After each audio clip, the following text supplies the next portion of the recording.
the second day of me being over here at Gabriel's house because yesterday it was raining and it was really hard. We were just trying to get everything done, so I didn't really record much. I did post some stuff like on my Instagram stories and stuff like that. So if any of y'all follow that, you would have seen that. I took some pictures and some shorts. They're gonna get included in this video. But so today is Sunday, and we're gonna try to get this thing wrapped up today. I don't know if we're gonna be able to get the everything completely done, but we should at least be able to get it to fire by the end of the day.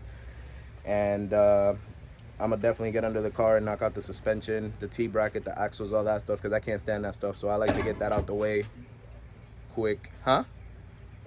No, the axles are right here in the trunk. I got the other axles that came with the swap, but no, we're good. And even then I still got another set of axles. It's just mine, the one boot was leaking. I just got to change that boot.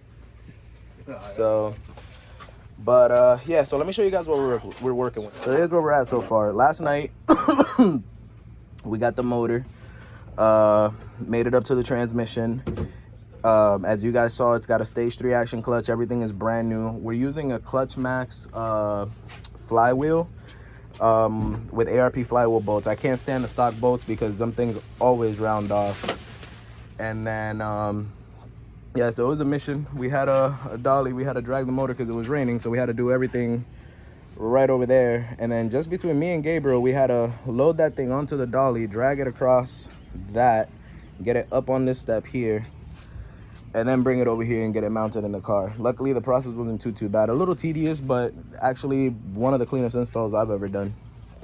And yeah, he went ahead and cleaned the engine bay. Engine bay is sparkling. I mean, it wasn't too bad before, but now it's definitely clean. But so, motor's in here. I've got the 2 nuts on here. I gotta find the right bolt for that. They're just kind of holding it in place. And then because we're running half-sport mounts, the bolts are going to be a little different. So the stock bolts that we had aren't going to work, and the studs were removed from here.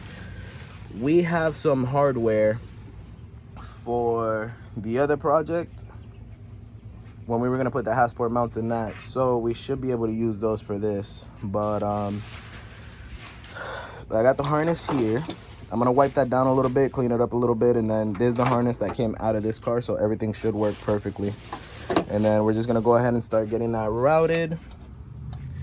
Probably not gonna tuck it or anything like that. I'm just gonna go ahead and run it like factory because all the brackets and stuff for everything are still here. So I think that's gonna look the cleanest. Unless we ever opt for like a rye wire or something like that, then we'll go ahead. Well, it'll already be tucked from the factory. So that's pretty much it. And then we're just gonna go ahead and get the headers, the T-bracket, and everything else installed. Hi. And yeah, let's try to get everything buttoned up and done. Luckily, we don't have to connect the VTEC line or anything. The sandwich plate and everything, we did that while the motor was still up on the stand. So just snug up a few hoses and stuff, speed sensor, starter, and then obviously radiator and cooling system, and we can go ahead and fire it up.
So. Okay, so I went ahead and routed the harness already. It's pretty factory, so I hooked up everything in the factory location. We got the power wire for the fuse box running this way. It's gonna run like, well, actually no, it was right. Yeah, so it's gonna run like this under here until the fuse box there, and then these are back. This is here. That's a distributor plug, and then I even went ahead and bolted this guy to the trans there to connect the reverse sensor there. And then the only thing that I realize now is that what's it called? Like Gabriel was telling me when we had the motor out and stuff like that, because we are putting half ports all the way around on this thing. We should have did that while the motor was out. We forgot to take the rear torque mine out. So we were able to get that front one out with the impact, but now the two back ones are gonna be fun. So what I'm gonna have to do is I'm gonna have to take this 14, put that 14 on there, and then I am going to, let's see, I'll put this camera down right here. Well, you guys won't really be able to see, maybe right here. That looks a lot better. Yeah, so I'm gonna have to put that there, and then just add this other one here as an extension for leverage, because I can't really fit anything else on here. And then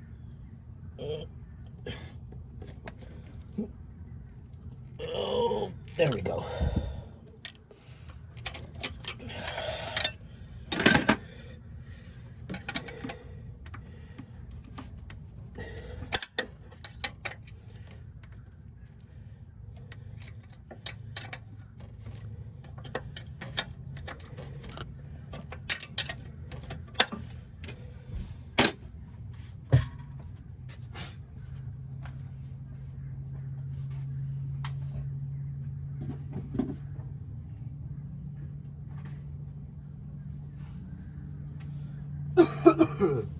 Hi, you are currently being recorded.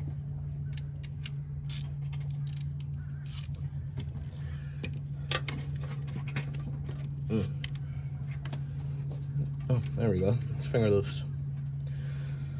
One that's gonna be really fun is the one on the other side.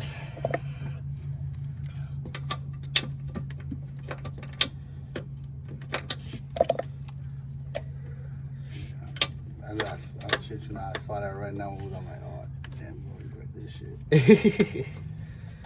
Yeah, we got it though.